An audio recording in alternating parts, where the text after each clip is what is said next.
very brief introduction. Just to give a little background to who Ibn Warraq is. Salman Rushdie was a British citizen who in November of 1988 had his work Satanic Verses published in the UK. Satanic Verses to the non-Muslim was a pretty benign book. It would not be considered offensive. However, to the Muslim, it would be considered blasphemous, or at least some Muslims consider it blasphemy. In November of '88, the month that it was published in the UK, the book was burned in Bolton, England. A public burning in January of '89 took place in Bedford, England. In February of '89, the book was published in the US. The Riverdale Press, which is a Pulitzer Prize-winning paper, wrote an article, an editorial, explaining why they believed that Salman Rushdie had a right to share his ideas with the rest of the world. Riverdale Press is in the Bronx, New York. The Riverdale Press was subsequently firebombed. Then in February of '89, the book was published in the U.S. and then Ayatollah Khomeini gave out a fatwa. The fatwa was read live on Iranian radio. The fatwa said, "I'm informing all brave Muslims of the world that the author of Satanic Verses, along with all the editors and publishers aware of its content, are condemned to death. I call on all valiant Muslims, wherever they may be in the world, to kill them without delay." Signed by Ayatollah Khomeini. Salman Rushdie himself, 4 days later, wrote an apology. He said, "I recognize the Muslims in many parts of the world are genuinely distressed by the publication of my novel. I profoundly regret the distress the publication has occasioned to the sincere followers of Islam. Living as we do in a world of many faiths, this experience has served to remind us that we must all be conscious of the sensibility of others." That was Salman Rushdie. The following day, Ayatollah Khomeini responded, and he said, "Even if Salman Rushdie repents and becomes the most pious man of all time, it is incumbent on every Muslim to employ everything he has got, his life and wealth, to send him to hell. If non-Muslims are aware of Rushdie's whereabouts and has the ability to execute him quicker than Muslims, it is incumbent on Muslims to pay a reward or a fee in return for this action." So Ayatollah Khomeini asks for the killings, and the killings begin. A Japanese translator was stabbed to death, a Japanese translator of Satanic Verses. He was killed. The publisher in Norway was shot 3 times, yet he survived that attempt on his life. Sorry, everyone should shut their cell phones. The Turkish translator, Aziz Nesim, was staying in Silvis, Turkey. It's a resort town. When the imam in that town, it was a Friday, and the imam spoke, and he spoke about what a terrible thing is that that this person in our town translated Satanic Verses into Turkish. So 1,000 people left the mosque. They went to the hotel he was staying in, and they burnt down the hotel. The translator himself survived. 35 people died that day. What was the West's response to Salman Rushdie? Today, everyone thinks the West responded very strongly to Salman Rushdie. The West did not respond that way. So there was a Labour MK, a great MP, minister of the Labour Party, Keith Vaz. He led a march that the book be burned. Norman Tebbit, who was a former leader of the Conservative Party, called Rushdie an outstanding villain. Trevor Roper, from the book I Am Not a Muslim, it's quoted in this book.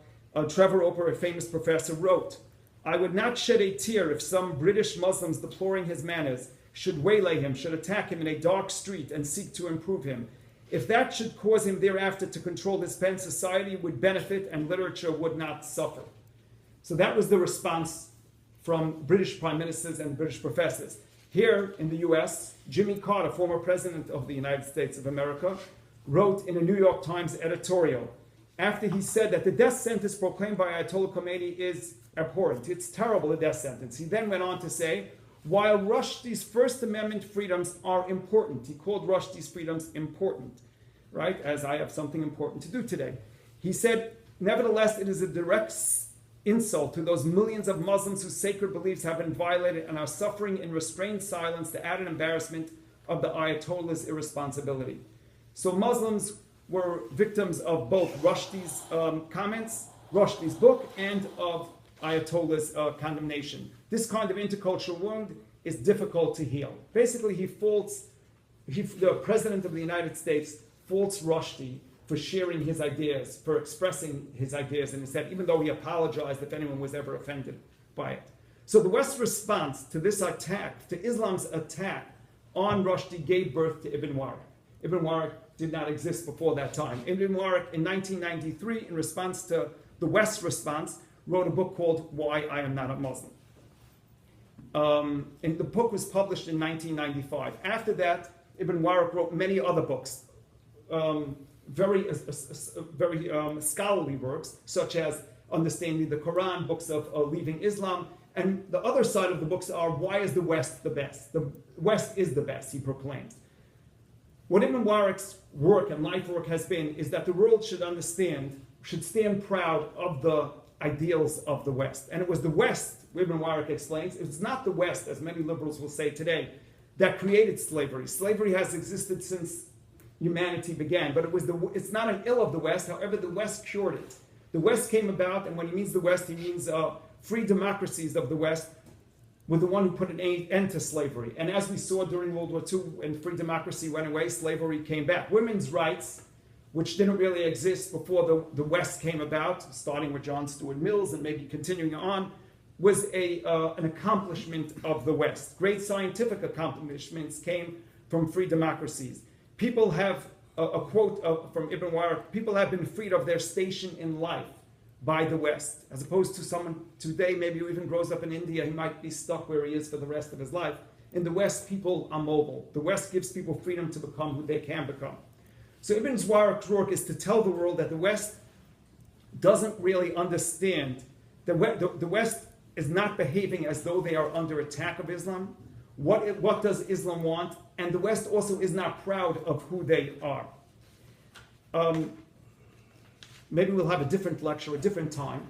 But if we would take inventory on where we've come since more than 25 years since since the attack on Salman Rushdie and the West response really was asking for self-censorship. Today's world, we don't ask for self-censorship. Today, we're not going to say names, but many publications will no longer publish a picture of Muhammad, even if the picture does not ridicule Muhammad. So the West have gone from self-censorship to self-imposition of Muslim law. The West doesn't know Muslim law. They've never lived under Muslim law. Jews, however, which is tonight's discussion, have lived under Muslim law since Islam came into being.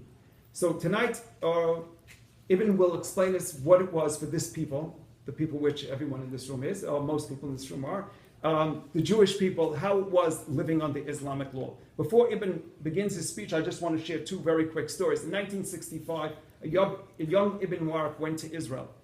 And he was 18 years old, I believe, at that point. He went to Israel and on a Pakistani passport, a Muslim on a Pakistani passport. And the Minister of Tourism heard, only in Israel one can hear, that there was a young Muslim boy visiting Israel. And he went to visit him and he said, we're here in our country, you could practice what you want, we have freedom of religion in this country. He landed up staying in the country for 6 months. In 1967, when the war broke out in Israel, Ibn, feeling very close to the people of Israel, he was then in London, he went into the Jewish agency in London and volunteered to be a non-combatant soldier, to join the IDF when it was under attack. The person in the Jewish agency said that, we really are running a Jewish agency here, and once all the Jews, so many Jews have asked to come join us, so once we finish the list of all the Jews, we'll get to the list of Muslims. We'll put you right on the top, but first we're going to go through one other quick story about Ibn Warraq, as people don't know, I don't know if he himself knows, that he survived a stoning in the Middle East. It was a Saturday, yes, and Ibn was strolling through the streets of Jerusalem with a cigarette in hand when he entered into the neighborhood of Meisharim. And as he entered into the neighborhood of Meisharim with a cigarette in hand, the stones began flying and Ibn left Meisharim very quickly. Please give a warm welcome to Ibn Warraq.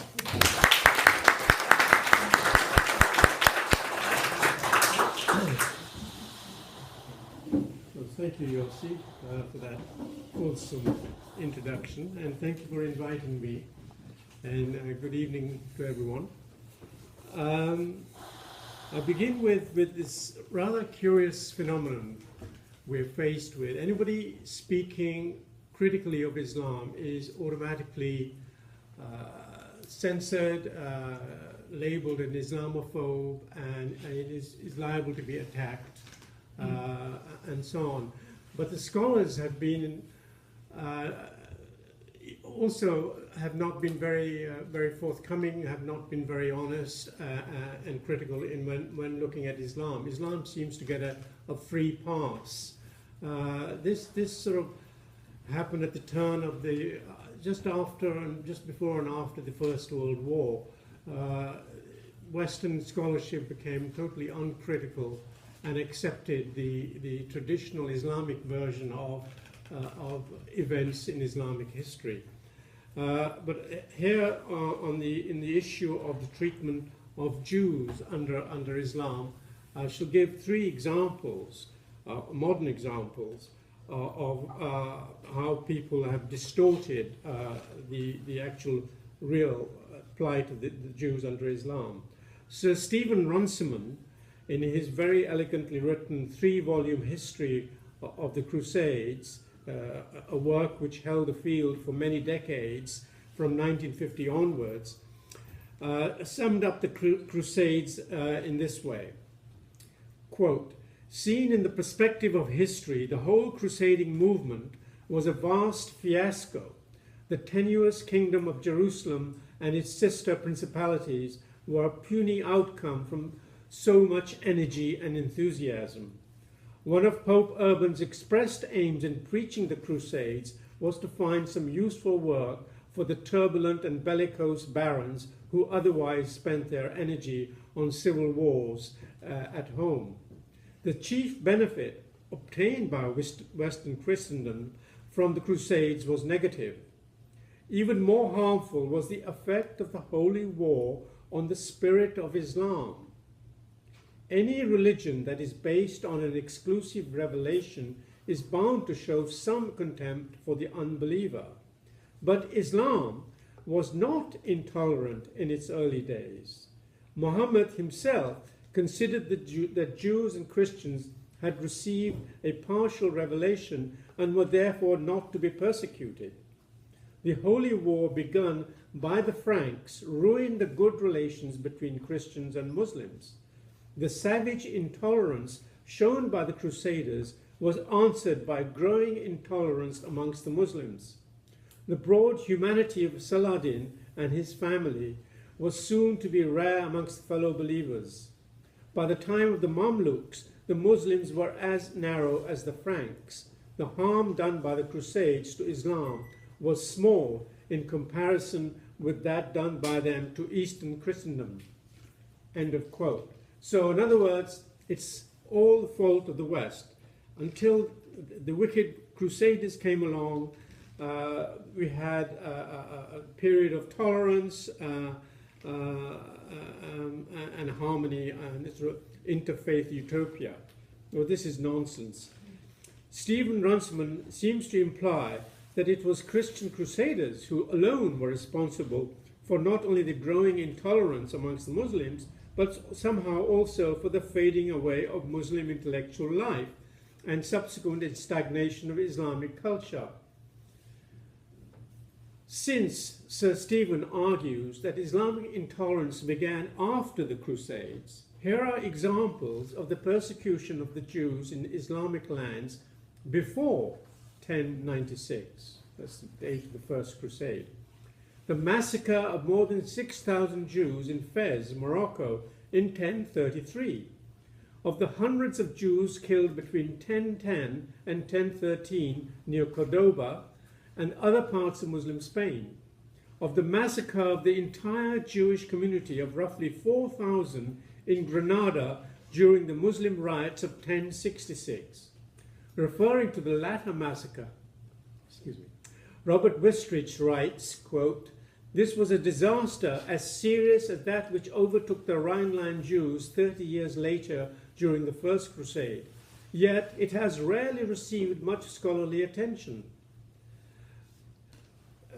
Wistrich continues, "In Kairouan, Tunisia, the Jews were persecuted and forced to leave in 1016, returning later only to be expelled again.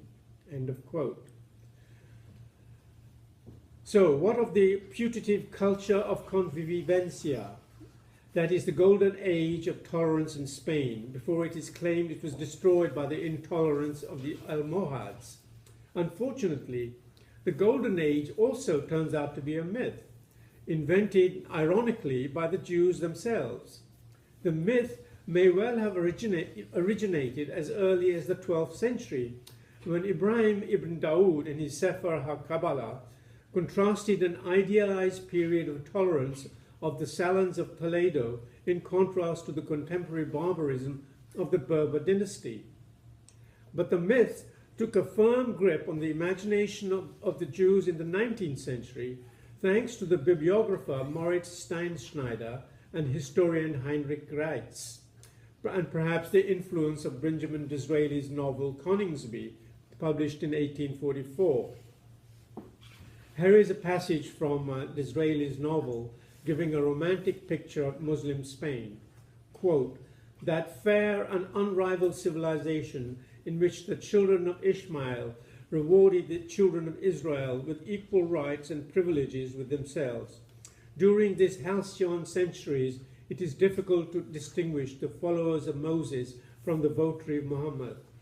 Both alike built palaces, gardens, and fountains, filled equally the highest offices of state, competed in an extensive and enlightened commerce, rivaled each other in renowned universities." End of quote. Against a background of a rise in the pseudoscientific racism of the 19th century, Jane Gerber has observed that Jewish historians look to, quote, "to Islam for support, seeking real or imagined allies and models of tolerance in the East. The cult of a powerful, dazzling, and brilliant Andalusia in the midst of an ignorant and intolerant Europe formed an important component in these contemporary intellectual currents." End of quote. That was Jane Gerber.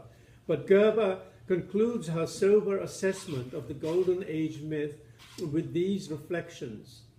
The aristocratic bearing of a select class of courtiers and poets, however, should not blind us to the reality that this tightly knit circle of leaders and aspirants to power was neither the whole of Spanish Jewish history nor of Spanish Jewish society. Their gilded moments of the 10th and 11th century are but a brief chapter in a longer saga. No doubt, Ibn Dawood's polemic provided consolation and inspiration to a crisis-ridden 12th century elite, just as the Golden Age imagery could comfort dejected exiles after 1492. It suited the needs of 19th century advocates of Jewish emancipation in Europe or the 20th century contestants in the ongoing debate over Palestine.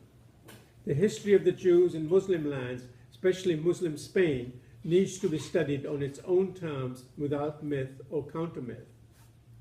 End of quote. Some scholars, such as the great historian Shlomo Dov Gotain, I'm not sure how you pronounce that, who died in 1985, taking into account the discoveries of the Cairo Geniza, revised their ideas about the situation of Jews in Islamic lands. Another example of a scholar who changed his mind was Leon Poliakov, author of the monumental work The History of Anti-Semitism, which appeared in 4 volumes in French between 1955 and 1978. In Volume 2, Poliakov paints on the whole a very favorable picture of the treatment of the Jews under Islam. He finds Muhammad a man of genius, simple, humane, and wise, and Islam a religion of tolerance above all. That was a quote.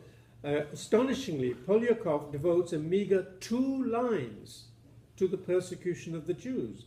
2 lines in which he downplays all the acts of intolerance, such as the massacre of Banu Qurayza or the expulsion of the Banu Koneka and the Banu Nadir, while the political assassinations or torture of Jewish leaders and writers are not mentioned at all. Poliakov goes out of his way to contrast what he believes is the essentially benign attitude of the Muslim to the intolerance of the Christians who were, according to him, far more, quote, inclined to plunge into bloodbaths, end of quote.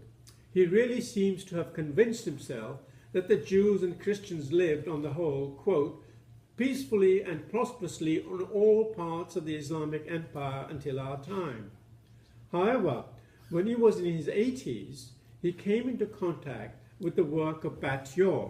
I'll come back to Bat-Yaw in a minute. She was a scholar who was born in a Jewish family in Cairo, I'm not sure it was Cairo anyway, in Egypt, and then her family immigrated to Israel, and then she ended up studying in England, and then married another scholar called David Lippmann, and they went to live in Switzerland, where she wrote a whole series of works on the plight of Jews and Christians under Islam. However, when he was in his 80s, he came into contact with the work of Bat-Yaw on the dhimmis, that's to say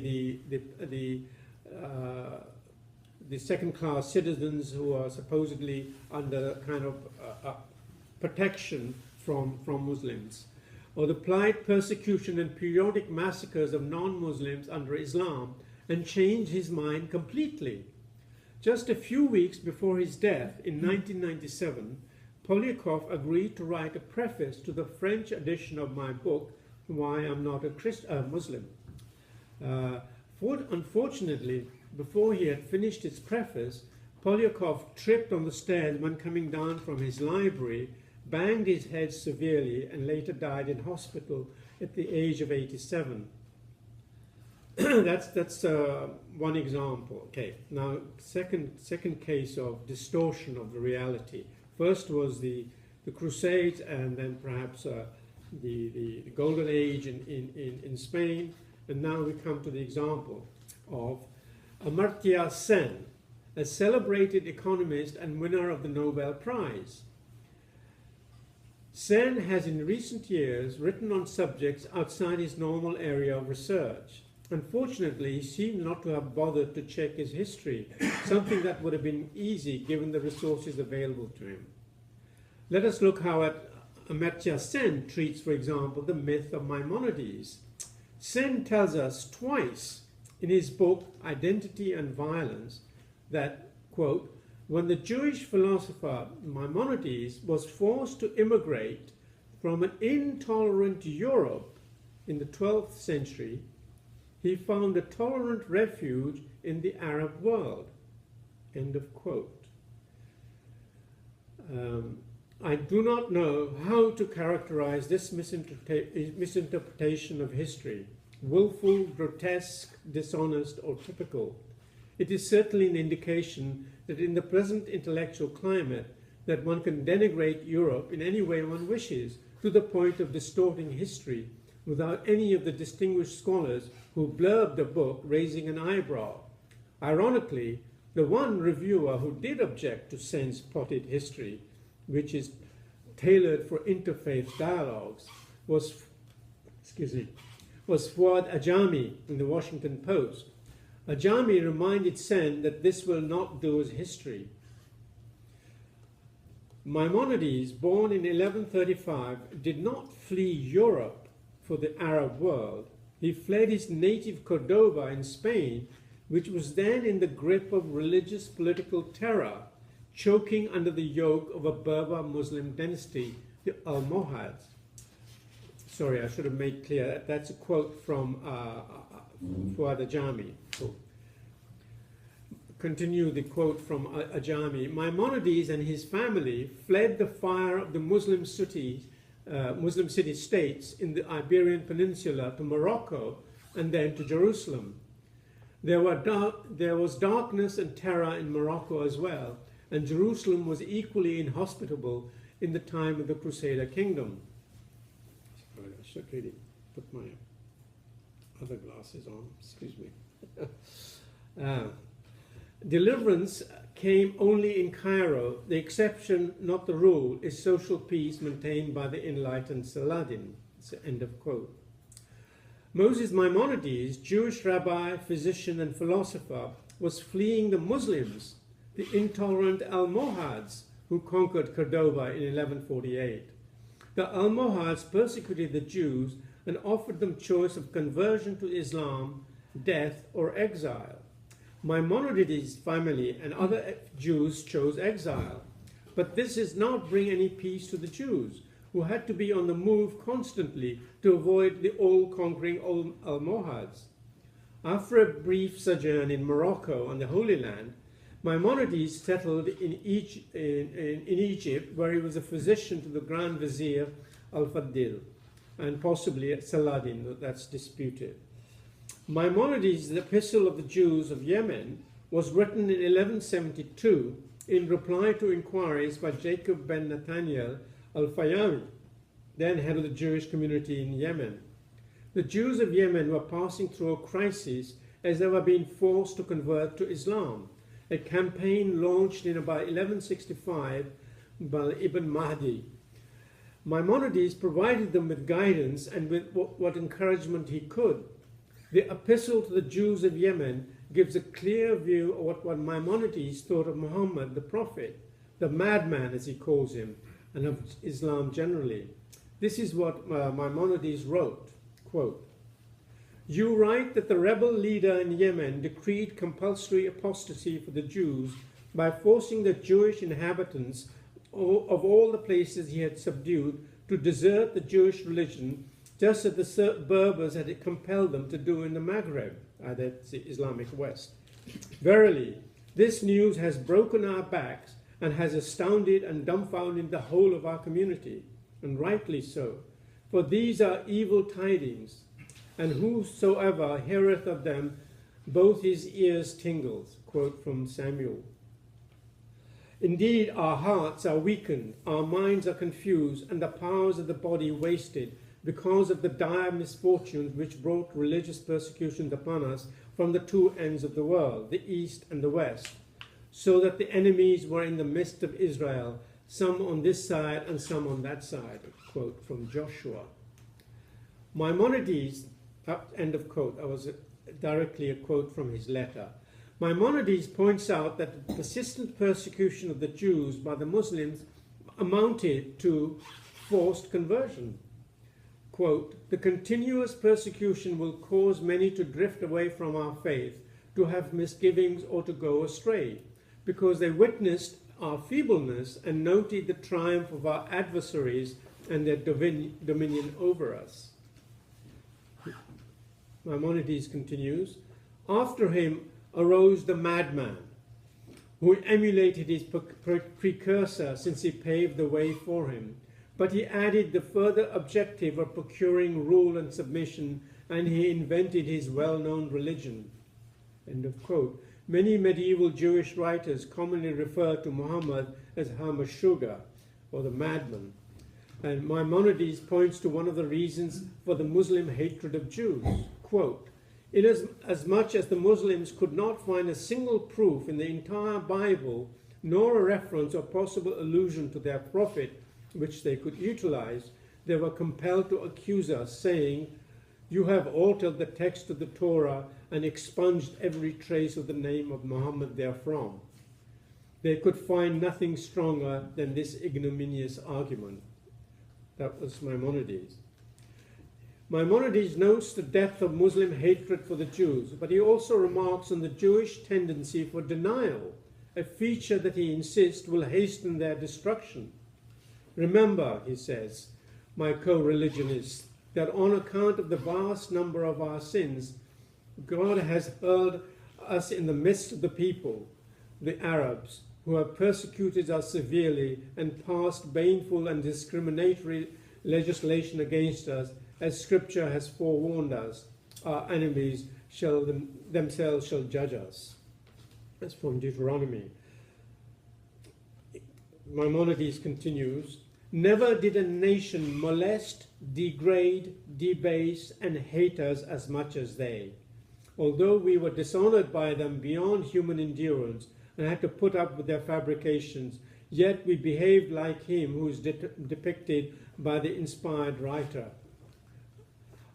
quote from Psalms, "But I am as a deaf man, I hear not, and I am as a dumb man that openeth not his mouth." Maimonides continues, "Similarly, our sages instructed us to bear the prevarications and preposterousness of Ishmael in silence. They found a cryptic allusion for this attitude in the names of his sons, Mishma, Duma, and Massa," that's from Genesis, which was interpreted to mean listen, be silent, and endure. We have acquiesced, both old and young, to inure ourselves to humiliation, as Isaiah instructed us, quote, "I gave my back to the smiters and my cheeks to them that plucked off the hair." All this notwithstanding, we do not escape this continuing maltreatment which well nigh crushes us. No matter how much we suffer and elect to remain at peace with them, they stir up strife and sedition, as David predicted, quote, "I am all peace, but when I speak, they are for war," from Psalms. If therefore we start trouble and claim power from them absurdly and preposterously, we certainly give ourselves up to destruction, end of quote. So this is, you can see how grotesque this sentence from Sen's book, Amartya Sen, saying that Maimonides was fleeing from the intolerant Europe without specifying exactly what that meant. And then saying, you know, they found Maimonides was grateful because he found peace and tolerance in the Islamic land. But here you have the evidence of Maimonides, his own letter, saying that they had been persecuted for a very long time in Muslim countries. Then the third example comes of what I think is a distortion of Islamic history and the plight of Jews under Islam. During the last 15 years, certain Western scholars have tried to argue that Islamic anti-Semitism, that is hatred of Jews, is only a recent phenomenon learned from the Nazis during the 1940s, and that too, Jews lived safely under Muslim rule for centuries, especially during the Golden Age, which I've just talked about. I will quickly, this view was put forward by a man called a modern German scholar called Matthaus Kunzel. And one can see, maybe in question time we could go into this, the reasons for why, the psychological reasons why scholars like Sen and Kunzel take this line.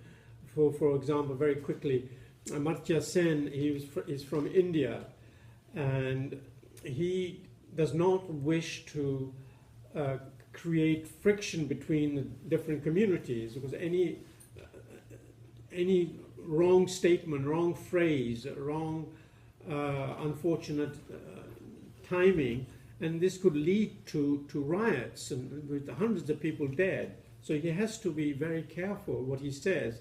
And so scholars like Sen, who are read and admired in India, have to be careful, and there's this tendency to downplay the intolerance of Islam.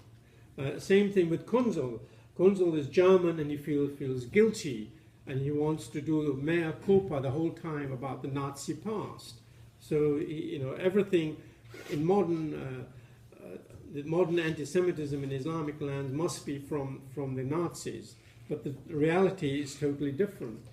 For this part, I relied heavily on a very recent book, came out in 2014 by Barry Rubin, who died recently, unfortunately, and Wolfgang Schwanitz, called Nazis, Islamists, and the Making of the Modern Middle East, published by Yale University Press. Rubin and Schwanitz, in their important work, argue very cogently that the Grand Mufti al-Husseini, was an important figure in the founding of the modern Arab and Islamic politics. Al-Husseini also played a central role in the Islamist movement's survival during the 1950s and 60s. This success made possible the movement's revival in the 1970s to gain hegemony in Iran, Turkey, and much of the Arabic-speaking world, and Iran by the early 21st century. Thus, al-Husseini's central role in the revival of Islamic radical movements alone should be enough to warrant his inclusion. And this is a part of a new book that I'm working on.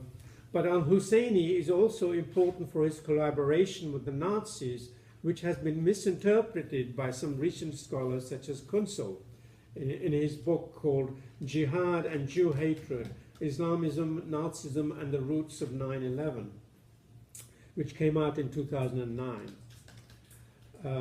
These historians claim that modern Islamic anti-Semitism was derived entirely from the Nazis, but as Barry Rubin and Wolfgang Schwanitz underline over and over again, al-Husseini and all later Islamists such as Hassan al-Banna, Sayyid Qutb, and Khomeini were all drawing on their own traditions, their own doctrines, and their own past to spread their anti-Jewish hatred.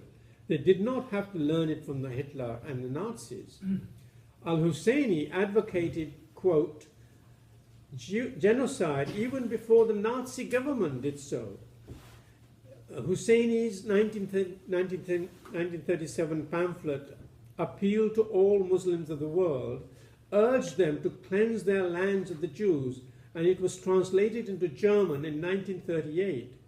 Urging the use of force against all Jews in the Middle East, al-Husseini both gave his parallel version of Hitler's doctrine and laid the foundation for the anti-Semitic arguments used by radical Arab nationalists and Islamists down to this day. A half-century later, every speech and sermon from Hamas, Hezbollah, Iran's regime, the Muslim Brotherhood, and Al-Qaeda echoed all the Grand Mufti's main points in his declaration.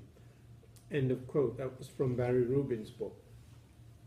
In his analysis, al-Husseini combined, quote, traditional Islamic hatred, okay, of Jews with arguments framed by modern political concepts. Al-Husseini indeed draws deeply from this Islamic tradition of intolerance and anti-Semitism and quotes constantly from the Quran, the Sirah, that's the biography of Muhammad, and the Hadith, that's to say the traditions, to make his points. Jews are cursed and evil. They were expelled from Egypt because of the exploitation of the Egyptian people. Citing Al-Tabari, al-Husseini claims that they tried to kill Moses. They were punished by God for their sins. They spread diseases. They hated Muhammad and tried to discredit him and finally tried to poison him. They're out to destroy Islam.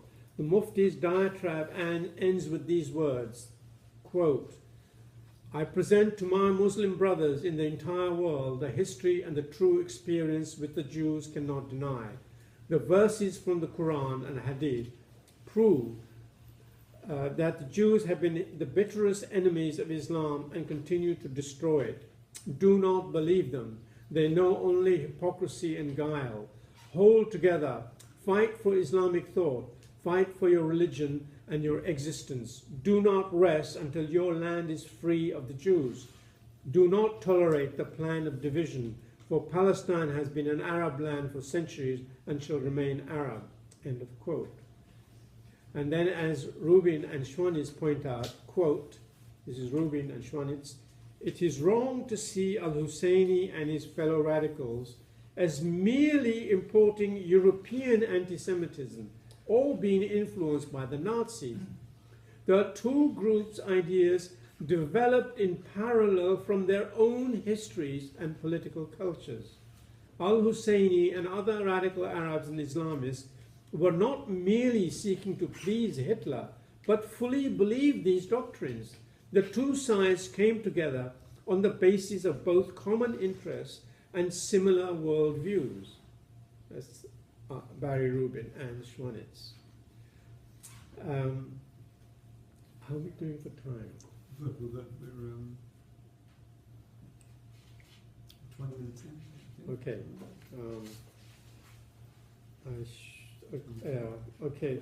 I think I will get on to the anti-Semitism. Now, what exactly is this tradition that al-Husseini and the modern Islamists, that they're drawing upon? Where does all this come from? Well, there's of course the Quran, and then there's the biography of Muhammad, and then there is the Hadith and the Sunnah. That's just the customs and the examples set by Muhammad the Prophet. Let's begin with the Sirah, the biography. Muhammad set the example for anti-Semitism. The oldest extant biography of Muhammad, that by Ibn Hisab, as transmitted by Ibn Hisham, is replete with the Prophet's evident hatred of Jews. He had individual Jews assassinated if he felt that they somehow insulted or disobeyed him. When Muhammad, so there is a precedent which some scholars at least have the courage to point out, like I think one of the few ones who did was Maxime Rodinson, the great French Islamologist. He had individual Jews assassinated if he felt that they somehow insulted or disobeyed him. When Muhammad gave the command, "Kill any Jew that falls into your power," that's a direct quote from his biography. One of his followers, Ibn Masud, assassinated Ibn Sunayna, a Jewish merchant. Other followers of Muhammad were happy to obey similar orders from their leader. Quote from the biography of Muhammad again: "Our attack upon God's enemy cast terror among the Jews, and there was no Jew in Medina who did not fear for his life." End of quote. Other Jews killed included Salam ibn Abu Hukayk, Ka'b ibn Ashraf al-Yusayr, and the Jewish tribe Banu Qurayza, consisting of between 600 to 800 men, were exterminated, while the Jewish tribe of Banu Nadir was attacked, and all who remained alive were banished. And then so on. I have an enormous number of quotes from his biography.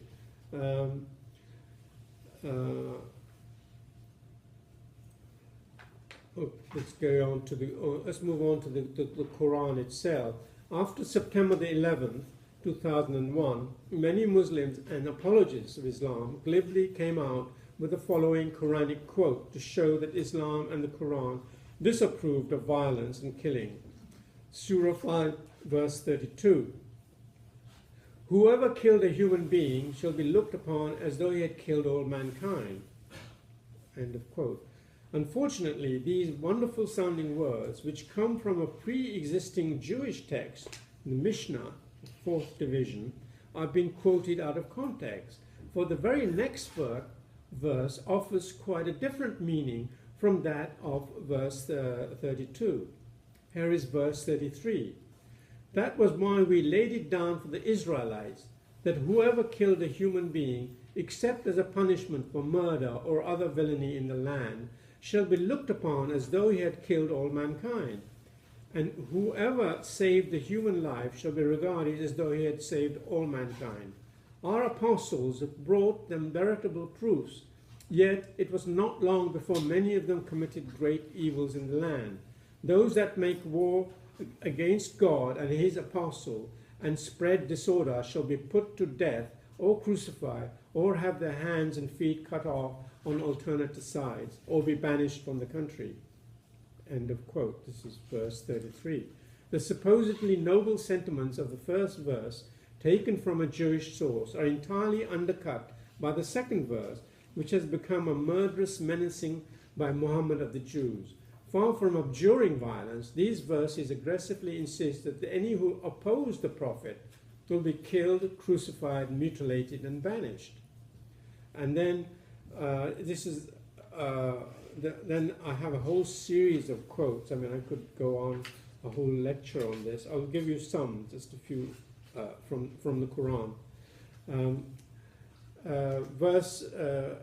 This is Surah 9, which is the most violent, most belligerent surah in the whole Quran.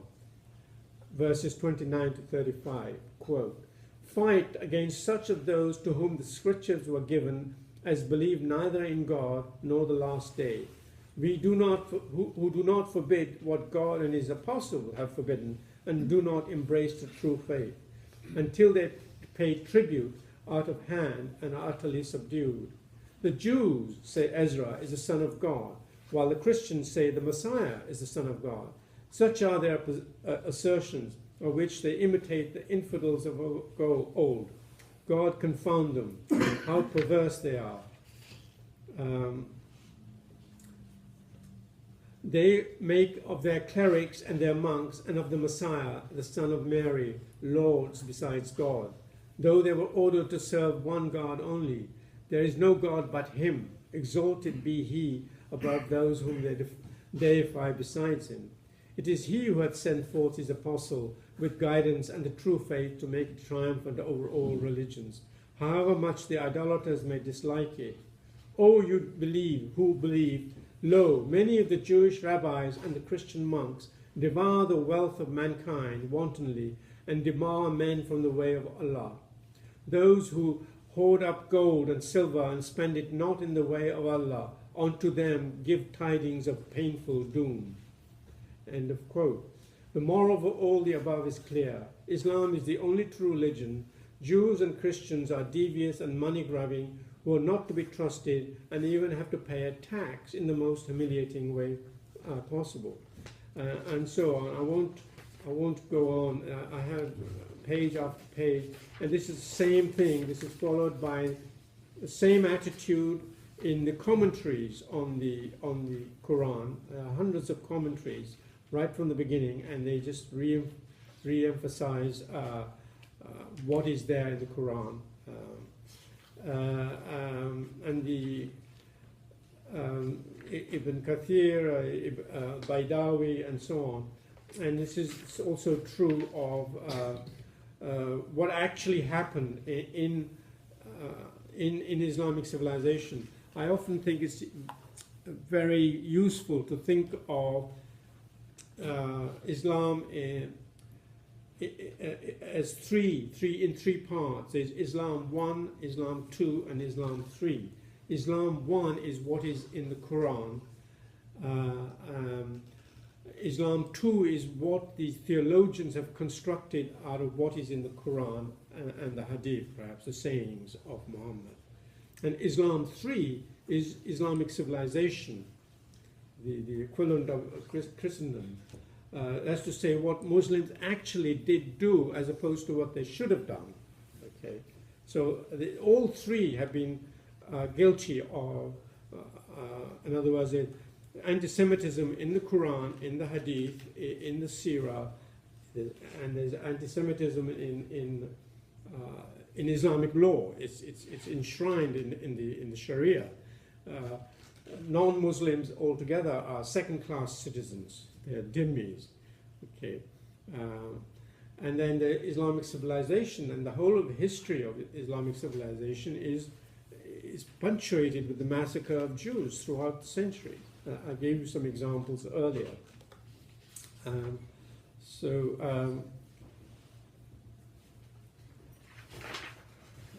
Okay. There's one. You might some of you are probably already thinking of. Let me get on to last bit. Have you got time now? Sure. Yeah. The work of Batio. I noticed that Yossi had a book.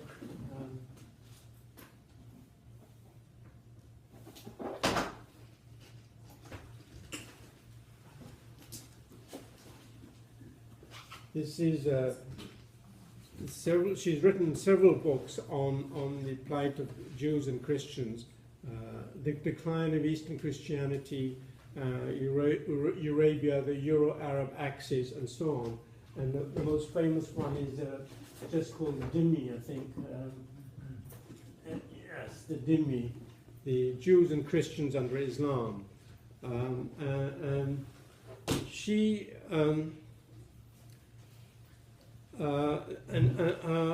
I find very, very puzzling the attitude, the reaction to Batior's work amongst modern scholars whom I admire enormously.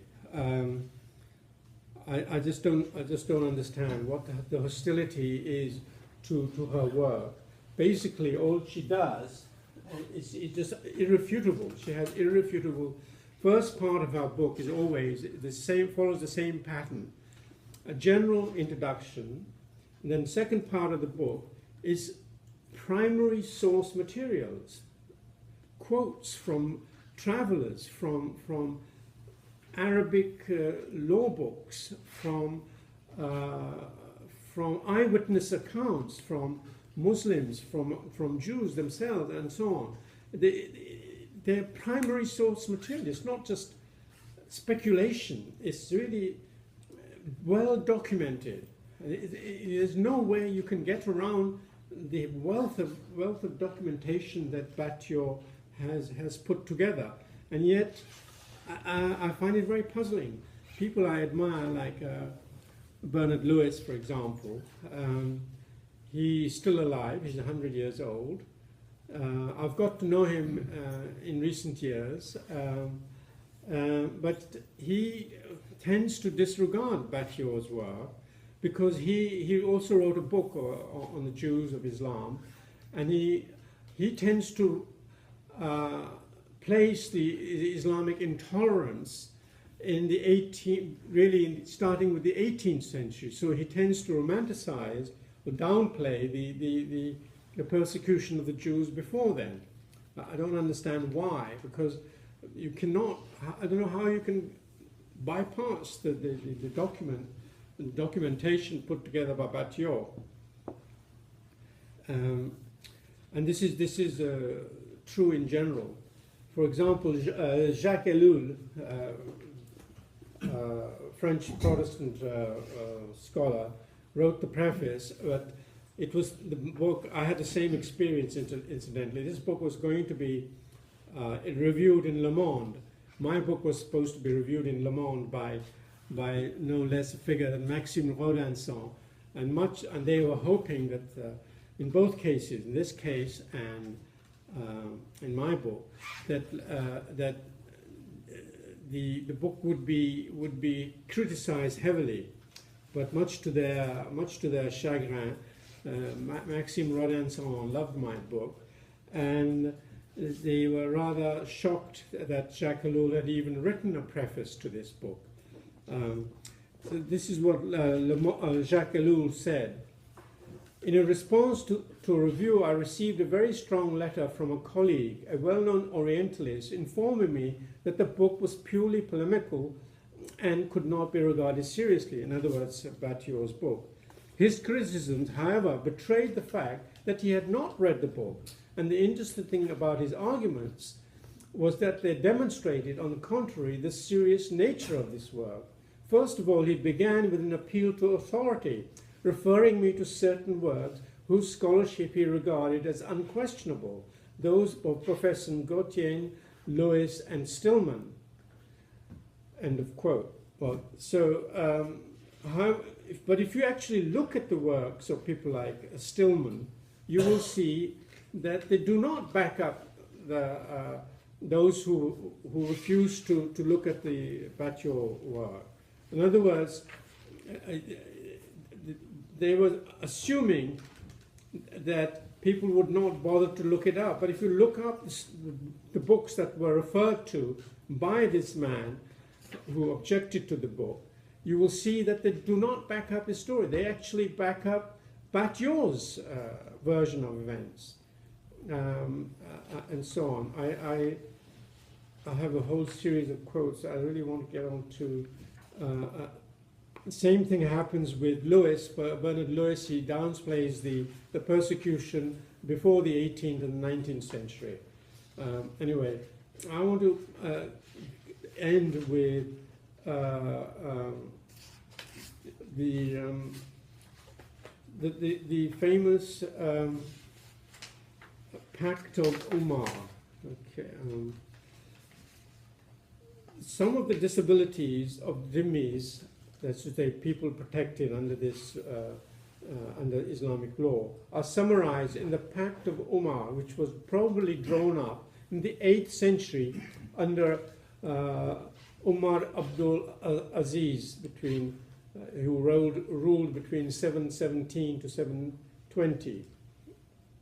Quote, "We shall not build in our cities or in their vicinity any new monasteries, churches, hermitages, or monks' cells. We shall not restore by night or by day any of them that have fallen into ruin or which are located in the Muslims' quarters.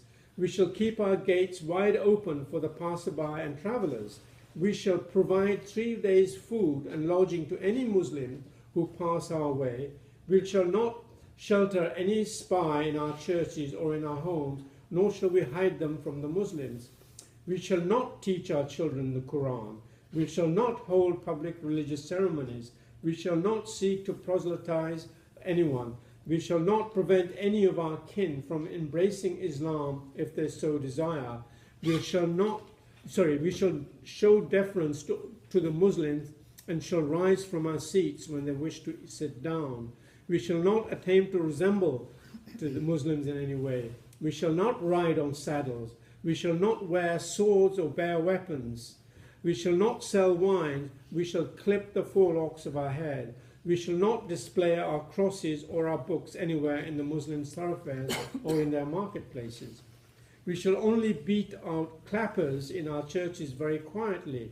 We shall not raise our voices when reciting the service in our churches, nor when in the presence of Muslims, nor shall we raise our voices in our funeral processions. We shall not build our homes higher than theirs." To which was added, "Anyone who deliberately strikes a Muslim will forfeit the protection of this pact." So, end of quote. Even in their religious affairs, dhimmis were not entirely free. Muslims often blocked the appointment of religious leaders. Nothing could be further from the truth than to imagine that the dhimmis enjoyed a secure and stable status, permanently and definitively acquired, that they were forever protected and lived happily ever after.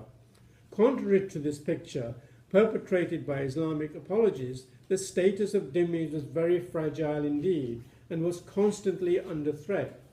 The dhimmis were in constant danger of being enslaved. For example, when Umar conquered Tripoli in 643, he forced the Jews and Christians to hand over their women and children as slaves to the Arab army, and they were told to deduct this handover from the poll tax, the dreaded jizya. Between 652 and 1276, Nubia was forced to send an annual contingent of slaves to Cairo. The treaties included under the Umayyads and the Abbasids with the towns of Sijistan, Armenia, and so on, all stipulated an annual tribute of slaves of both sexes. The principal source of the reservoir of slaves was the constant raids on the villages in the Dar al-Harb, military expedition, and the more disciplined military expeditions that more thoroughly mopped up the cities of the unbelievers. All the captives were deported en masse, and so on. So,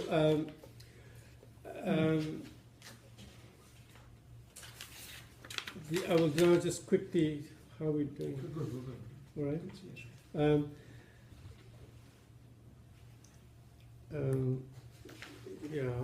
I should perhaps end with the... In the late 19th century, Al-Sharani summed up the views of the 4 main Sunni schools on the question of the building of new churches and synagogues. He wrote, "All schools agree that it is not allowed to build new churches or synagogues in towns or cities of Islam. If they fall into disrepair, you cannot repair them. They must left alone. They differ whether this is permitted in the neighborhood of towns. Malik, Shafi, and Ahmad do not permit it. Abu Hanifa says that if the place is a mile or less from town, it is not permitted. If the distance is greater, it is. Another question is whether it is allowed to restore ruinous or rebuild ruined churches or synagogues. Abu Hanifa, Malik, and Shafi permit it. Abu Hanifa adds the condition that the church is in a place that surrendered peacefully. If it was conquered by force, it is not allowed. Ahmad says that the restoration of the ruinous and the rebuilding of the ruin is never permitted. End of quote. The fate of churches and synagogues, as that of Christians and Jews, varied from country to country and ruler to ruler. Some Muslim rulers were very tolerant, others extremely intolerant. In AD 722, for example, Usama ibn Zayd, the surveyor of taxes in Egypt, attacked convents and destroyed churches. But the Caliph Hisham told him to leave the Christians in peace. Some caliphs not only respected the rights of non-Muslims, but very generously paid for the repairs of any churches destroyed by mob violence. Triton also gives the example of Spain. Triton is a British scholar who wrote on the whole issue of the treatment of non-Muslims in Islamic civilization and Islamic law. Triton gives the example of Spain. Quote, during the conquest of Spain, the Muslims were much less tolerant. On one of his expeditions, Musa destroyed every church and broke every bell. When Merida surrendered, the Muslims took the property of those killed in the ambush, of those who fled to Galicia, of the churches and the church jewels. Similarly, the Caliph Marwan looted and destroyed many monasteries in Egypt while fleeing the Abbasid army. He destroyed all the churches in Tanna except one. He asked 3,000 dinars as the price for sparing that one. In AD 853, Khalif Mutawakkil ordered all new churches to be destroyed. As Triton says, from an early date, churches were liable to be razed to the ground for some caprice of the ruler. Often the Muslim mob took matters into its own hands. Triton gives the following examples of riots in which religious buildings were destroyed. In 884, the convent of Kalishu in Baghdad was destroyed. In 924, the church and convent of Mary in Damascus was burned and plundered, and other churches wrecked. Further destruction occurred in Ramallah, Ashkelon, Tunis, and Egypt during the invasion by Asad ibn Shirkuh, and so on. So I want to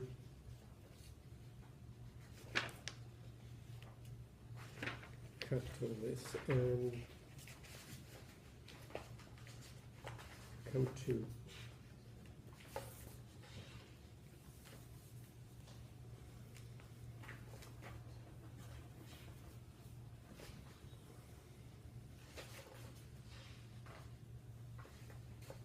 the three conclusions, and I will end my talk for tonight. First is Triton in his caliphs and their non-Muslim subjects.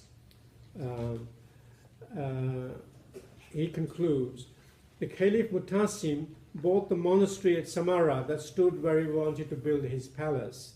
Other caliphs destroyed churches to obtain materials for their buildings, and the mob was always ready to pillage churches and monasteries.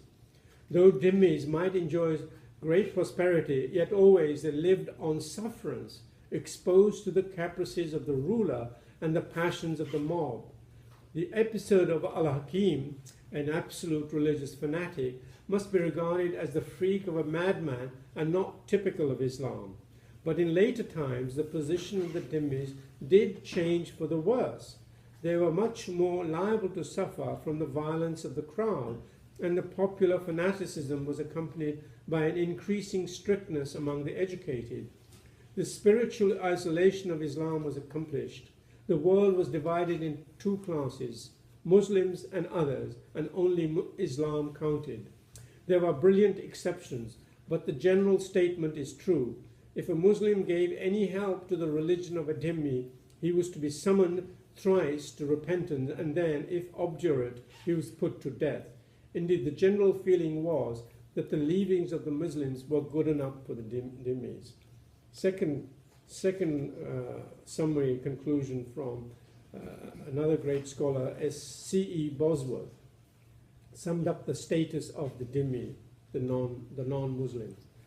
Although protected by the contract of dhimma, the dhimmis were never anything but second-class citizens in the Islamic social system, tolerated in large measure because they had special skills, such as those of physicians, secretaries, financial experts, all because they fulfilled functions which were necessary but obnoxious to Muslims, such as money changing, tanning, wine making, castrating slaves. A Muslim might marry a dhimmi wife, but not vice versa, for this would put a believing woman into the power of an unbeliever. For the same reason, a Muslim could own a dhimmi slave, but not a dhimmi a Muslim one. The legal testimony of a dhimmi was not admissible in a judicial suit where a Muslim was one of the parties, because it was felt that infidelity, the obstinate failure to recognize the true light of Islam, was proof of defective morality and a consequent incapability of bearing legal witness.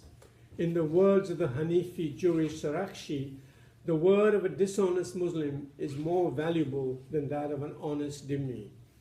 On the other hand, the deposition of a Muslim against a dhimmi was perfectly valid in law.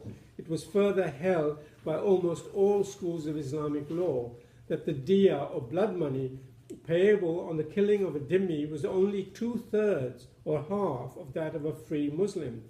It is surprising that in the face of legal and financial disabilities, such as these outlined above, and of a relentless social and cultural Muslim pressure, if not of sustained persecution, that the dhimmi communities survived as well as they did in medieval Islam.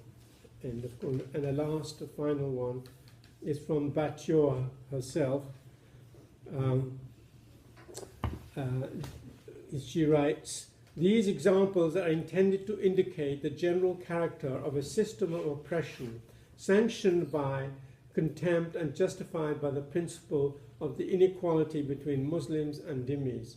Singled out as objects of hatred and contempt by visible signs of discrimination, they were progressively decimated during periods of massacres, forced conversions, and banishments. Sometimes it was the prosperity they achieved through their labor or ability that aroused jealousy. Oppressed and stripped of all their goods, the dhimmis often immigrated." I'll stop there. Thank you.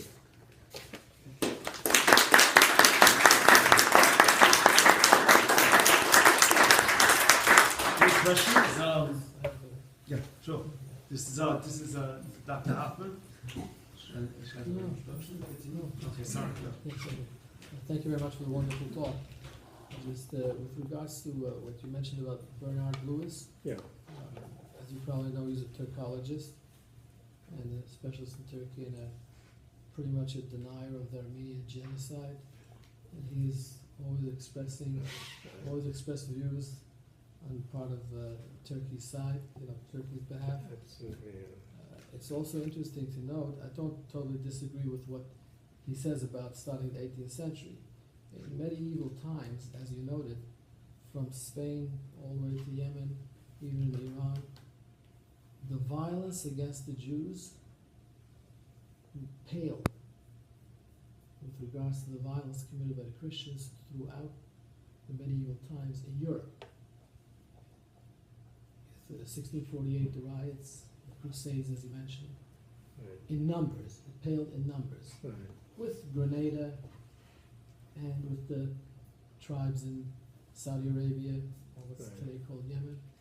In numbers, it paled with regard. In fact, many scholars induced Jews to go from Christian Europe to go live among the Muslims, particularly in the Balkans, which is under the Ottoman rule, because they said it was easier to practice the Jewish religion with Islamic rule rather than under Christian rule. Right. Right. So Bernard Lewis, how honest he is about the genocide of Christians under Ottoman rule, Right. but with regards to Jews, they fared quite well under Ottoman rule. And I don't know if there's any massacre on record in the Balkans under Ottoman rule, with the dichotomy that the Ottoman rule Right. was non-Arab. It was Muslim, but non-Arab. Right. The Arabs reigned from the Almohads all the way down all over Right. throughout the generations. So it was an Arab, particularly possibly hatred and or jealousy, but not rooted necessarily in fundamentalism, which came about, as Bernard Lewis claims, maybe he's a little too late, 18th century is a little too late, possibly, Right. but it was a later phenomenon and mired in fundamentalism, Right. which you did not find among non-Arab Islam. Ottoman Empire was non-Arab. And with the act of 1929 of the Muslim Brotherhood, founded by Sayyid al-Banna, you know, and the whole ideology with Qutb, Right. that advanced fundamentalism, and like you mentioned, all the list of the scholars of, you know, the Mufti, he came actually to the Balkans to try to, Right. So you know, what was he had- Maimonides referring to? Ustaz. no, there were massacres in Yemen constantly, there were pogroms. But it paled to what happened to Christians in Europe in numbers. Compared to Khmelnytsky. Khmelnytsky, Yeah, even so the point before the Crusades, the Crusades, what they did. Yes, they but is that what concentrated in Bernard Germany. Lewis is saying? Is Bernard Lewis saying Bernard that Lewis there was is a no... little tainted because he's expressing all his views with regards to Ottoman Empire. He went a little overboard So because if he you- disregards what are your violence feelings on- as violence. And so it really it was confined to Arab Islam. Almohads are what, Berbers and Arabs. Berbers actually, the Berbers, it was mixed. Right. But when Muhammad's army tried to capture North Africa, he had a lot of resistance from the Berbers who were fighting together with the Jews. And there are many instances in the area what is now called Tunisia and Kairouan, where they fought the Arabs. Queen Malika, the famous Berber queen, who was fighting with 12 Jewish tribes against the Arabs. Right. There was a sort of alliance, Right. but of course the Almohads. So there were pogroms all over. What I'm trying to say is that the numbers, it doesn't compare to the to violence committed by Christians, and that's why. Yeah, I You understand I what I'm did saying? give quite a number of figures. Yeah, The Grenada was which I 4,000. got from about, Yeah, they were all over in Yemen as well. but it's Well, quite 4,000 high is a figures. very high isn't it? figure. How can you compare that with all the Other than Khmelnytsky, I'm saying it's... the Crusades? But it's, I Crusades. think it's the point is that the ideology behind, meaning that people tend to say that Jews had it bad in Christianity, they didn't have it as bad. Not as bad. Not as But that doesn't mean that the ideology Of course they do. of Islam does not contain by nature just that there is anti-Semitism, there is the degradation of others. No question I think about that it. that's what it Just it was talking about more. numbers, but you see in all the Jewish literature, medieval Jewish literature, there's hardly a mention, with the exception of the Rambam, about the plight of Jews throughout North Africa and Saudi Arabia, Yemen, and that area, and in Iran. But as he said, that there were instrumental reasons the Jews were being used because of trading contact. In the In addition, Topkapi they could Sarai jealousy, yes. in Istanbul, which in the treasury of the Ottoman Empire, they have multiple daggers from Muhammad. This is what they valued more than anything else. Symbols of violence. This was in their treasury. They didn't practice violence mostly against the But Christians. they valued it at the core of the religion. It was not There is that fundamentalism, it was symbol. opulence. So so my question to you is this. Today in St. Cloud, Minnesota, a city that's in the middle of nowhere, where there are no Jews, Where is it? where there are, it's St. St. Cloud. Minnesota, it's Minnesota. north of the United States. A Muslim stabbed people, and before he did so, he asked them politely If they were Muslims. if they were Muslims. Yeah. Is this what we foresee for the future for the free world? I'm very pessimistic. Yeah. I think people are not taking it seriously enough, and both sides, I think, are downplaying it. I'm very Who's both sides? Very- Both political parties? political Both- parties. I'm very apprehensive if Hillary Clinton wins, she will bring the Muslim Brotherhood into the White House. Of course. So I'm not at all optimistic. There's a lot of denial there, and she's also she has made vague noises about doing something about the First Amendment. In other words, she wants to protect Islam from criticism. She said so because with pressure from the OIC, the Islamic countries. So I don't know if she will get anywhere, but we don't want to panic. But I don't think the Congress has been very strong vis-a-vis Obama. So I'm very pessimistic. Yeah, I think Usher Lipman, please. Well, Yeah. I just wanted to ask about this denial, the denial that the historians have and that critics have and the people studying and politicians and society have about what Islam really is and about the history.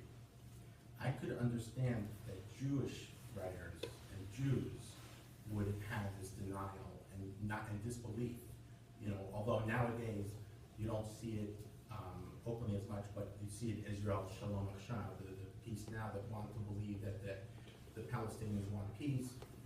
And throughout history, Jews have often downplayed anti-Semitism because they were stuck in a situation where they had no choice. They've Right. always been, for 2,000 years, persecuted, nowhere to run.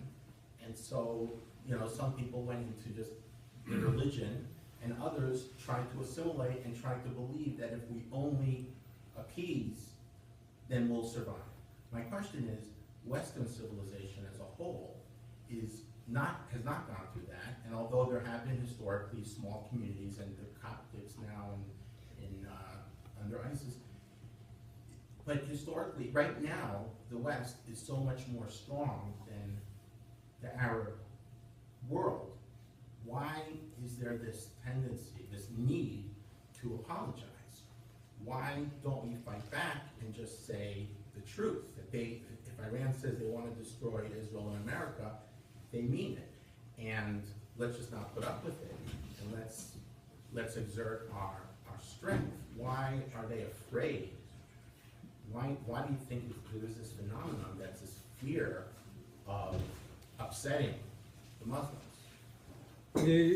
I tried to answer that in a couple of articles I wrote for The Guardian, a British newspaper.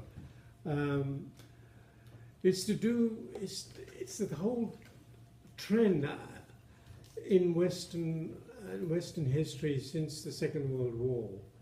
This feeling of overwhelming guilt about colonialism. So you get people like Jean-Paul Sartre writing the preface to Franz Fanon's disgraceful book, where he advocates the killing of the white man. And Sartre, he endorses this. So, and the whole apparatus of political correctness is feeling that you must not offend the other, which has been a part, and I in fact argue partly in that why I'm not a Muslim. It's been a part of the psyche of Western intellectuals since, Tacitus, when he was writing about Germany, he was saying, they're so much better, these German tribes, than us decadent Romans. This tendency to humiliate oneself in front of the other. So always the other is always better. And then, of course, in modern times, there is no Western leader can stand up and start saying Islam is not a religion of peace. It cannot do that because of his relationships with the Islamic countries, especially Saudi Arabia. For a while, it was the Arab oil. Oil, economy. exactly. But at this point, it's not even. Yeah, I've never actually entirely understood the oil argument, to tell you the truth, because they have to sell the oil anyway. I mean, I don't understand what it is that we're so afraid of. That we all the time I give in my new book, in manuscript stage, I point out that American foreign policy towards the Arab world has been, in fact, one of conciliation. It's never been aggressive. I mean, Eisenhower told the Europeans to cut it out when they were about to attack, after Nasser nationalized the Suez Canal. It was the Americans who stopped them attacking. Each time there's been enormous attacks on American soldiers, like in the Lebanon, 240 Marines. Reagan did nothing. He did absolutely nothing. He just didn't want to upset everybody. They pretended that there wasn't enough evidence that Iran had anything to do with it, and so on. It's been like this ever since. And follow, what do you think of Trump's idea of taking the oil in Iraq and just taking it, because we're not going to get? I doubt if that'll work. International law, I don't know. I just want to say one thing from your book, Why I'm Not a Muslim. So you address the Western apologists, right? The West that say that Ayatollah doesn't really mean, Ayatollah Khomeini, this is going back, they said Ayatollah really doesn't mean to hurt us. So this is a quote you bring down from Ayatollah Khomeini. Islam makes it incumbent on all adult males, provided they are not disabled and incapacitated, to prepare themselves for the conquest of other countries, so that the writ of Islam is obeyed in every country in the world. But those who study Islamic holy war will understand why Islam wants to conquer the whole world. Those who know nothing of Islam pretend that Islam consoles against war, right? However, that is not true, and it goes on and on. But that's the answer to the Western apologists is just read what they're saying. Yeah, sorry. Yeah, you talk about, or people talk about a golden age of sort of Arab, not even religion, but intellectualism and so on and so forth, like that. And every once in a while, actually, he hasn't talked about it recently, but every once in a while, Thomas Friedman would use Israel as an example of why aren't the Arabs more like Israel?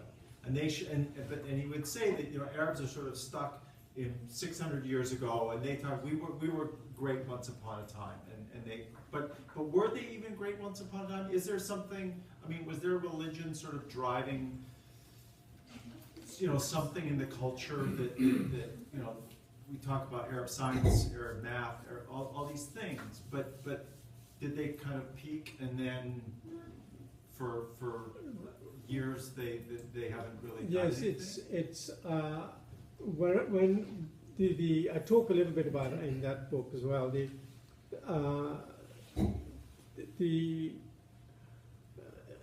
Islamic civilization's contribution to science, for example, was despite Islam, the theology. It was despite that, and many of the people who contributed were in fact Jews and Christians, or recent converts to Islam, and those people we admire were in fact despised, and their books were burned, like Ibn al-Haytham. I was just reading a history of Western science by David Wharton.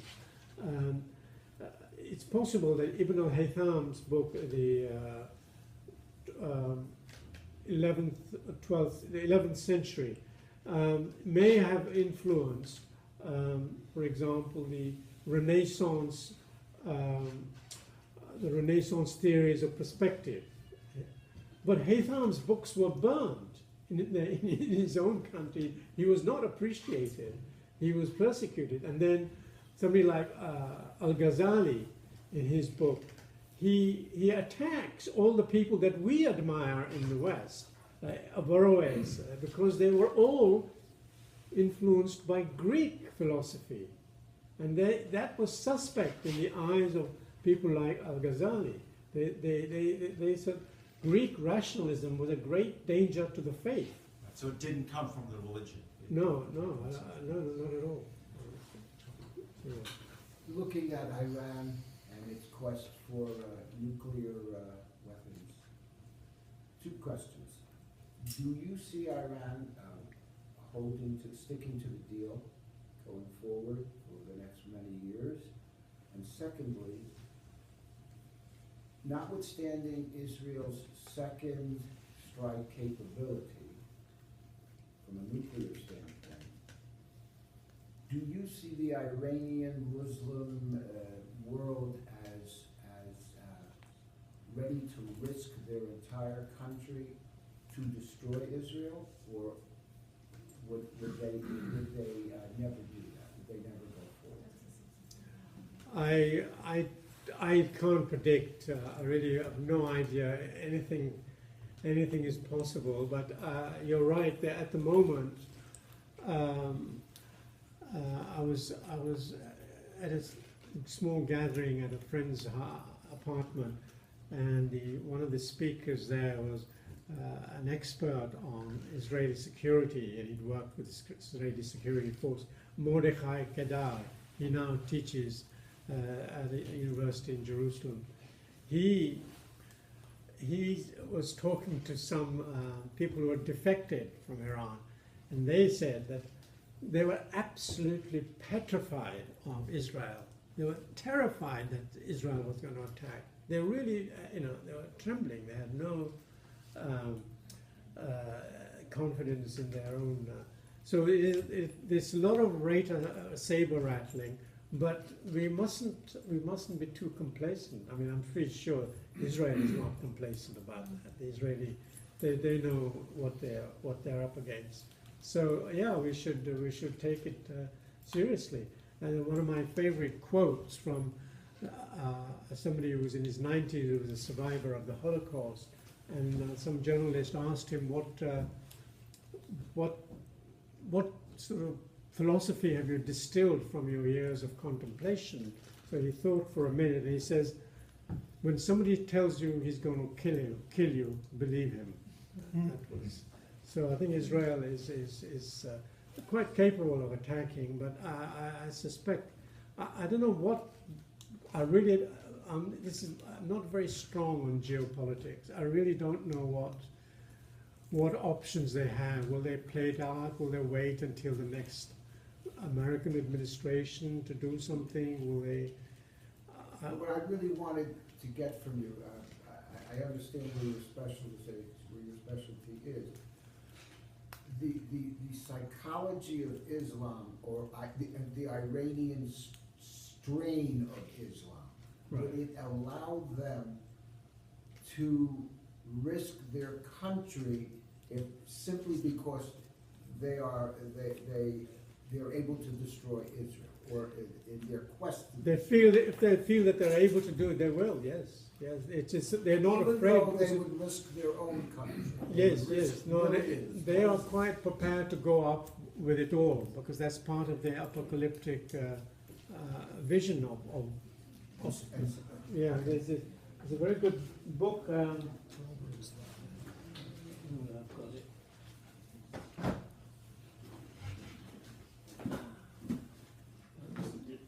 yeah, incidentally, I don't know. There's a monumental work. It's 700 pages or something, double columns, 727 pages. So the legacy of Islamic anti-Semitism by Andrew Boston. Okay, it's an incredible anthology. It's very, very comprehensive. There's a preface by me, but How many pages? So my preface is only a few pages. But Andrew Boston also wrote Iran's Final Solution for Israel, and he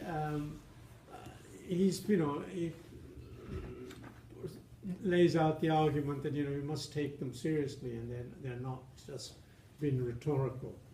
Dave, you have a question? Yeah, I've always felt that there is an intrinsic fear in the West of Islam. We've been subjected to ISIS videos. We know about Theo Van Gogh and what happened when they were assassinating people in the streets in England. Right. And what's been happening in Bangladesh over the last year and a half, we see that they're killing their own people who are speaking out against Islamism. So until the West is faced with that existential question, fight or flee or submit, I think it's going to continue to get very interesting. Right, I agree. But you know, I just, you see that during the Cold War, America was willing to put a name to the enemy. They said the Soviets are our enemy, and you know, if you kill us, we're going to kill you. And they were able to define it. And I guess what they keep saying is until someone is going to define Islam, radical Islam, as the enemy, if you don't define it, you can't fight it. Yeah, yeah. And our government and our politicians are not willing to do that. No, our leaders or our intellectuals certainly not. No, except my next book is just that. It's the tentative title is "The Islam in Islamic Terrorism," and it just says, you know, it's everything to do with Islam. It's no good pretending it's got nothing to do with Islam, and that, in fact, I make the analogy with the Cold Wars. We need to fight on both levels, military level and on the level of ideology.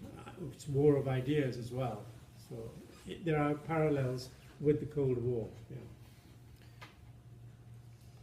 So a question I have is, I'm sorry, moderate Muslims or moderate Islam, the word moderate, is that something that that is just people are talking about it now, or is it because there's extremism, or is there such a thing as moderate? My question really is the certain fundamental the extremism in Islam, is that part of the Quran? Or, and are certain people just religious Muslims? Are they choosing not to interpret it that way? Or are they just looking away? Or are they not being as religious as they should be? The word moderate, what does that mean? Right. Now, the formula I came up with was Islam is not moderate. There may be moderate Muslims, but Islam itself is not moderate. So indeed, my grandmother used to recite the Quran, whole chunks of it, without understanding a single word. So, and it's only in recent years, and in fact it's a rather paradoxical consequence of more education has meant more fundamentalism, because people have seen what the Quran really says about, and the Quran is totally intolerant. And all the belligerent verses are there in the Quran. I was sparing you the long list of... Correct, but that's sort of my question, which is a little bit, meaning, are there people that are religious, if they're wearing the hijabs, Right. and they are actually studying, and they're going to classes, and they're going to, Right. Fridays, and are, if they are into that whole, meaning, if they're holding on that level where they're actually practicing it devoutly, is there a way to disassociate certain things that are in the Quran, or does everything, or are there other interpretations? I think it's every religious Muslim suspect of hating a non. What I'm saying is that what your question is? Is there certain? That's what your question is, right? Is it part of the If you're a ideology? practicing Muslim, Right. can you be a moderate? Okay. Yes. Well said. Yeah. Yes. There are people who don't know that the Quran tells them to kill infidels, No. so they do not. No, we're not asking that. If you are a devout practicing Muslim, you have 90 million Muslims in Indonesia. Right. I would assume many of them are devout and practicing. And yet we don't see the same kind of extremism and attacks coming out of Indonesia as we do from the Middle East, for example. So can you be a devout, practicing, believing Muslim and be moderate in a Western sense? In the sense No, that because the Muslims of Indonesia, for example, they may not be involved in actual acts of terrorism, but many, surprising number, are okay with it. They don't criticize it. They feel it's justified. All the polls that have been done by what's that company? Pew polls show a very depressing percentage of people in the Islamic world outside the Arab-speaking world are in favor of Sharia, for example.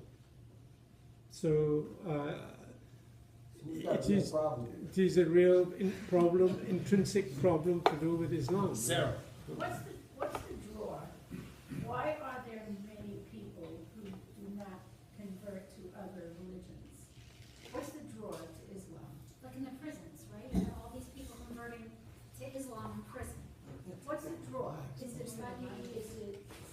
Well, What's that, the virgin business? I mean, partly, no, I think partly it's to do with work. We in the West have been critical of Christianity for centuries. And you're not taught Christianity in the public schools in England, and public schools in state schools, I mean. And people are, if they get lost, they're looking for certainties, and Islam gives you an absolute certain answer to everything. It's this feeling, the need for belonging, the need for self-discipline, the need for certainty, which is one of the attractions. There may be other attractions like 72 virgins and so on, but I'm not sure how great a role that plays. But I know a certain number of intellectuals and writers and historians who have converted to Islam, but they have, the free thinkers in the West have worked.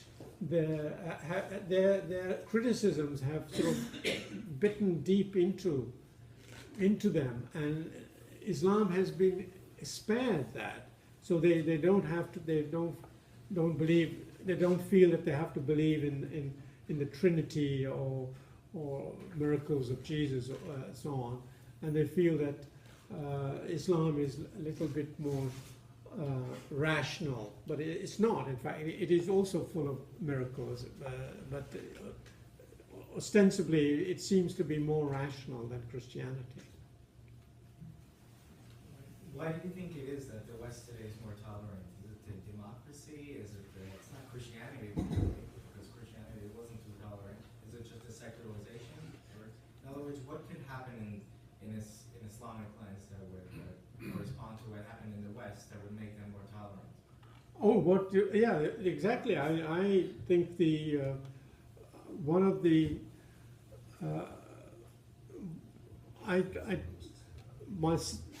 my second part of my book will be some practical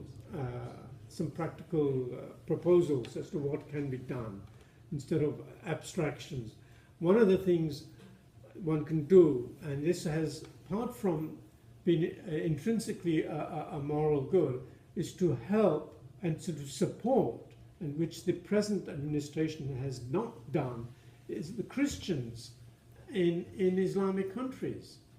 As soon as you defend the rights of Christians in Islamic countries, you are already creating a space for secularization, because you have to take into consideration the rights of your fellow citizens who happen to be of another religion. But this is not the case at the moment. This is why the Copts are living in sheer terror at the moment in Egypt. But this is one of the things you can do to bring about the secularization, is for the West to forthrightly defend the rights of Christians. But even the World Council of Churches doesn't do that. There was a disgraceful article in the National Geographic talking about the Christians in the Middle East, and the article disgracefully blamed their plight, their horrible situation on them. It was not the Muslims who were persecuting them; it was their own fault somehow. It was extraordinary. So you're saying even in Christian lands, it was a secularization that influenced Christianity? Yes, yeah. Well, if you look at how Christianity, how secularization, there are several different theories. One, I think I always get confused. Owen Chadwick, there are two brothers, both Chadwicks. Owen Chadwick, in his book on the secularization of the European mind, points out that one of the causes of secularization was the according of the right of conscience, which came from Christianity itself, to citizens, meant that you could quite freely believe what you want. My conscience is my own. As soon as you accord a group their conscience to disagree and so on, you're creating a secular space. And eventually you have to accord equal rights to all people.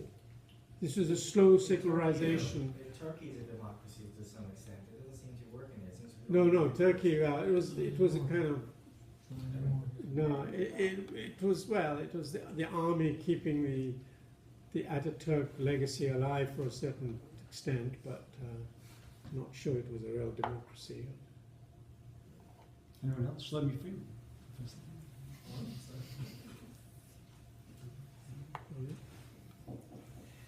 Okay, thank you very much.